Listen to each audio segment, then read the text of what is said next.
আবার এই কথাও বলে থাকে যে আমাদের বাসায় থাকার চেয়ে বৃদ্ধাশ্রমে থাকাই তো তার জন্য ভালো।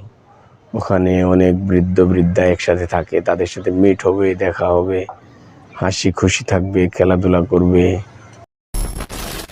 অনেক মানুষ উন্নত সোসাইটি বলতে আমরা যা বুঝি ওখানে বসবাস করে, তারা নিজেদেরকে খুব উন্নত মনে করতে থাকে এবং উন্নত ফ্যামিলি, উন্নত সোসাইটি বিলং তারা করতে থাকে।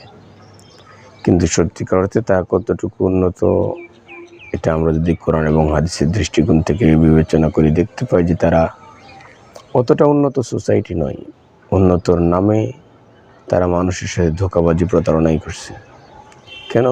যে তারা অনেক পয়সা উপার্জন করছে, সুদ, ঘুষ, চুরি, ডাকাতি, ছিনতাই, রাহাজানি করে মানুষকে ঠকিয়ে ব্যাংক থেকে হাজার হাজার কোটি টাকা লোন নিয়ে ঋণ খেলাফি তারা দেখাচ্ছে যে তার বিজনেস একেবারেই জ্বলে পুড়ে ছারখার হয়ে গিয়েছে।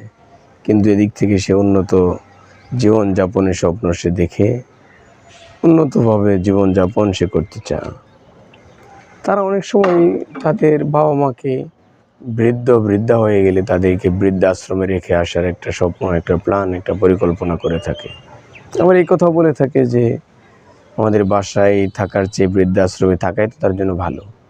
ওখানে অনেক বৃদ্ধ বৃদ্ধা একসাথে থাকে, তাদের সাথে মিট হবে, দেখা হবে, হাসি খুশি থাকবে, খেলাধুলা করবে, বিভিন্ন ধরনের গল্প গুজবে সময় কাটবে, মোবাইলে কার্টুন দেখবে, অনুষ্ঠানগুলো দেখবে, একসাথে ক্যারাম বোর্ড খেলবে, একসাথে টেলিভিশন দেখবে, একসাথে গল্প গুজব করবে, পার্কের মতো প্লেসে হাঁটাচলা করবে।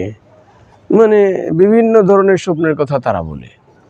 কিন্তু সত্যিকার অর্থে ওই জায়গাটা কি তার জন্য কমফোর্টেবল কিনা, আরামদায়ক, নাকি তার বাসার প্লেসটা আরামদায়ক? আপনি বলেন তো। তারা বলে থাকে যে আমরা সপ্তাহে অথবা 15 দিনে অথবা 1 মাস পর পর গিয়ে আমরা দেখা করে আসবো, তার খাওয়ানোর যত খরচ আমরা দিয়ে আসবো, ওষুধপত্র কিনে দিয়ে আসবো, কাপড় চোপড় ভালো ভালো দিয়ে আসবো। বলেন তো এটা কেমন উন্নত মন মানসিকতা হলো? আপনি বলেন, বলেন, এটা কোনো উন্নত মন মানসিকতা হলো? নিশ্চয় নয়। আল্লাহ তাআলা আপনাকে ডিরেকশন দিয়েছেন, ওয়াকাযা রাব্বুকা আল্লা তা'বুদু ইল্লা ইয়্যাহু ওয়া বিল ওয়ালিদাইনি ইহসানা। যে আল্লাহ তাআলার ইবাদত বন্দেগী করার পরপরই বাবা মায়ের সাথে সদাচার আচরণ করার কথা বলা হয়েছে।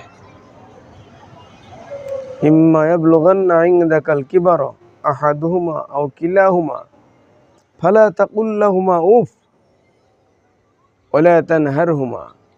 চিন্তা করেন যে আল্লাহ তাআলা বলেছেন যে বাবা মা দুজন অথবা একজন যখন বৃদ্ধি বার্ধক্যে পৌঁছে যায়, তাদের সাথে এমন আচরণ তোমরা করিও না যে আচরণ করলে তারা উফ শব্দটা বলে ফেলে। এই উফ শব্দটা যেন না বলে বৃদ্ধা হয়ে গেলে। তাহলে আপনি যখন বৃদ্ধাশ্রমে রেখে আসলেন, তখন সে তো আপনাকে খুঁজে, গভীর রজনীতে উঠে আপনাকে খুঁজে, কিন্তু আপনাকে কাছে পায় না। 1 সপ্তাহ আপনার অপেক্ষায় থাকে, আপনাকে খুঁজে পায় না। 15 দিন, 1 মাস, 2 মাস, 6 মাস থাকে, খুঁজে পায় না। আপনি সময় পান না, মোবাইলে, বিকাশে, অন্যান্য ভাবে আপনি টাকা পাঠিয়ে দিয়ে থাকেন, কিন্তু আপনাকে তো ছোটকালে এই কাজ করেনি। আপনাকে বুঝতে হবে আল্লাহ তাআলা কোরআনে কারিমে কি বলেছেন, রব্বিরহামহুমা কামা রব্বায়ানি সগীরা। আল্লাহ তাআলা আমার বাবা মা আমাকে ছোটকালে যেভাবে লালন পালন করেছেন, আদর যত্ন করেছেন, আপনি আমার বাবা মাকে অনুরূপভাবে আদর যত্ন লালন পালন আপনি করুন, রহম করুন, দয়া করুন। তাহলে আপনার বাবা মা ছোটকালে আপনাকে যেমন আদর যত্ন করেছে, আপনি বৃদ্ধ হলে তো সেরকম আদর যত্ন আপনার বাবা মাকে আপনি করবেন। কিন্তু সেটা কি করার সৌভাগ্য আপনার হচ্ছে বলেন তো? অনেক পয়সা আপনার, অনেক পয়সা, আপনি পয়সা ফকিরেও ভিক্ষা আপনার কাছে চায় না। আপনি জঘন্যতম মানুষ। আপনি বাবা মাকে বৃদ্ধাশ্রমে দিয়ে বছর বছর হজে যান। কিসের আপনার হজ? কে বলেছে আপনাকে হজ করতে? বাবা মা বৃদ্ধাশ্রমে পাঠিয়ে দিয়ে বছর বছর যান আপনি হজ করতে। প্রত্যেক বছর বছর হজ করা আপনার উপরে ফরজ। জীবনে একবার হজ করা ফরজ। আর বাবা মার সাথে ভালো আচরণ করা প্রত্যেক দিন ফরজ আপনার। কি বলতে চান আপনি? হজ করে সে হাতে একটা তসবিহ নিয়ে সুবহানাল্লাহ সুবহানাল্লাহ সুবহানাল্লাহ, কোনো সমস্যা নেই, আপনি তসবিহ জপেন, কোনো প্রবলেম নেই, কিন্তু কাজটা তো জঘন্যতম খারাপ কাজ আপনি করেছেন। বাবা মাকে বৃদ্ধাশ্রমে পাঠিয়ে দিয়ে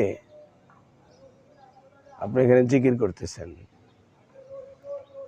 বছর বছর যেন আপনি হজ করতে, উমরা করতে। কে বলেছে আপনাকে বছর বছর হজে উমরাতে যেতে?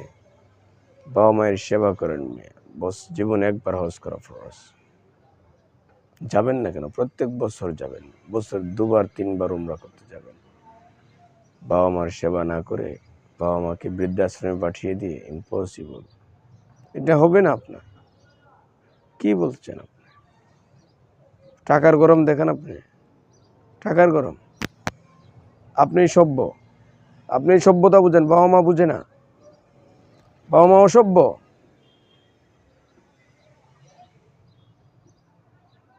মাতাব্বরি সব বাদ দেন, ডুপ্লিকেট কথা বাদ দেন, এগুলো বাদ দিয়ে মানুষ হওয়ার চেষ্টা করেন। আপনি মানুষ, শিক্ষিত হতে হবে না, মানুষ হন। আপনি কোটিপতি হতে চান, আপনি অনেক বেশি শিক্ষিত হতে চান। এগুলো শিক্ষিতর পরিচয়? অনেক টাকার পরিচয় এগুলো? বাবা মাকে বৃদ্ধাশ্রমে পাঠিয়ে দিয়ে মাসে মাসে বেতন বাবা মার জন্য পাঠিয়ে দেওয়া, এটা সদাচরণ হলো? বাবা মা আপনাকে দেখবে, তাদের মন প্রাণ জুড়িয়ে যাবে। আপনি বাবা মাকে ডেইলি দেখবেন, আপনার আমল নামে আল্লাহ তাআলা কবুল হজ এবং উমরার সওয়াব আল্লাহ তাআলা দিয়ে দিবেন। আপনি কি বোঝাতে চান? আপনি এই জন্য আমাদের সমাজে কিছু মানুষ রয়েছে যারা এটা মনে করে থাকে যে আমাদের বাবা মাকে আমরা বৃদ্ধাশ্রমে পাঠিয়ে দিব, টাইলস করা প্লেসে থাকবে, এসি করা রুমে থাকবে, মুরগির গোশত, গরুর গোশত, দুধ, ডিম, ডাল, মাছের মাথা, এগুলো তারা খাবে এবং আনন্দ উল্লাস তারা করবে। এটা আনন্দ উল্লাস নয়। চোখের জলে তাদের বুক ভেসে যা, বন্যা হয়ে যা চোখের জলে আপনার এই আচরণ, আপনার এই কীর্তিকলাপের কারণে। আপনি কি বোঝাতে চাচ্ছেন? এটা দয়া নয়, এটা তাদের প্রতি আপনি শাস্তি দিচ্ছেন। কিসের দয়া আপনার? আপনার এই দয়া তারা চায় না। আপনার সাথে থেকে শুধু ডাল আর আলু ভর্তা আর ভাত খেতে চা, কিন্তু আপনাকে দেখতে চা। আপনার বাবা মা আপনাকে তিল তিল করে বড় করেছে, আপনাকে দেখার জন্যই বড় করেছে। সে আপনি যখন বুঝবান হয়ে গেলেন, তখন আপনি বাবা মাকে দূরে ঠেলে দিলেন, বৃদ্ধাশ্রমে পাঠিয়ে দিলেন, আর নিজে আরামসে সন্তান সন্ততিকে কুলে নিয়ে থাকতে চাচ্ছেন। আপনার বাবা মার কি ইচ্ছা জাগে না আপনাকে কুলে নিতে? আপনার কপালে চুমু খেতে আপনার বাবা মার ইচ্ছা জাগে না? তখন কি পা কাছে? ফোনের পর ফোন করে আপনাকে পায় না? আপনি জন্মে ফোন পর্যন্ত করেন না। আপনি চিনি না আপনাকে, আমরা চিনি না আপনাদেরকে, যারা বাবা মাকে বৃদ্ধাশ্রমে পাঠিয়ে দেন। অযথা কথা বলবেন না, এগুলো মানুষের ধোঁকাবাজি, প্রতারণা হচ্ছে এগুলো। আপনি মানবতা বিরোধী কাজ আপনি করছেন। এগুলো ইসলাম পছন্দ করে না। ইসলামের অপছন্দনীয় কাজ করবেন না। আপনার সাথে বাবা মাকে রাখবেন, সামর্থ্য যতটুকু কুলা ততটুকুই আপনি তাকে দেখাশোনা করবেন, কিন্তু বৃদ্ধাশ্রমে পাঠিয়ে দিয়ে দেখাশোনা এটা সঠিক নয়। আল্লাহ তাআলা আমাদেরকে বুঝবার তৌফিক দান করুন।